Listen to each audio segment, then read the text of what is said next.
During her nomination process for Director of National Intelligence, Tulsi Gabbard became the target of a high-stakes opposition campaign.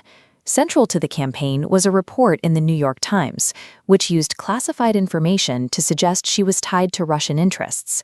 This wasn't a standard political tip.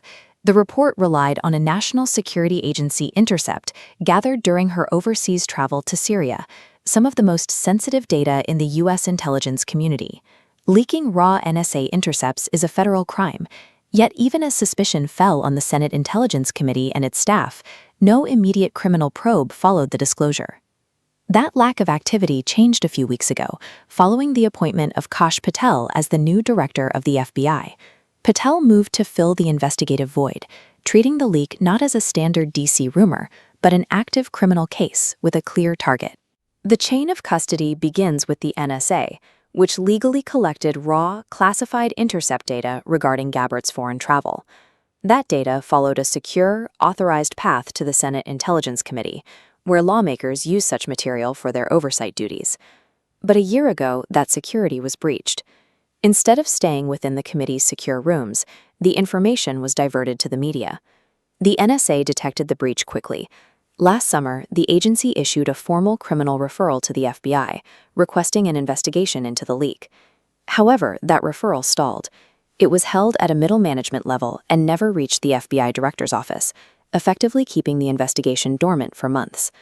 By remaining stuck in this bureaucratic gap, the probe into the Senate committee was neutralized before it could even begin. The delay ended just weeks ago. While reviewing agency records, Kash Patel found the dormant NSA referral that had been kept from his predecessors. Patel bypassed the administrative layers that had slowed the file, immediately opening a full criminal investigation. This new probe specifically targets members of the Senate Intelligence Committee and their senior staff, the very people who had original access to the intercept. Using the full power of the director's office, the FBI is now in a position to force compliance through subpoenas and formal interrogations. The oversight body that usually monitors the intelligence community is now itself the subject of an active federal manhunt. With Republicans now holding oversight power in the Senate, they have gained the ability to issue their own subpoenas and call former accusers to testify. The final decision on whether to prosecute these leaks lies with Acting Attorney General Todd Blanche. Blanche has demonstrated he is willing to pursue indictments against high-profile political figures who have targeted the current administration.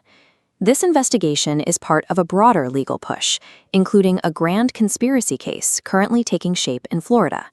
The dragnet is widening.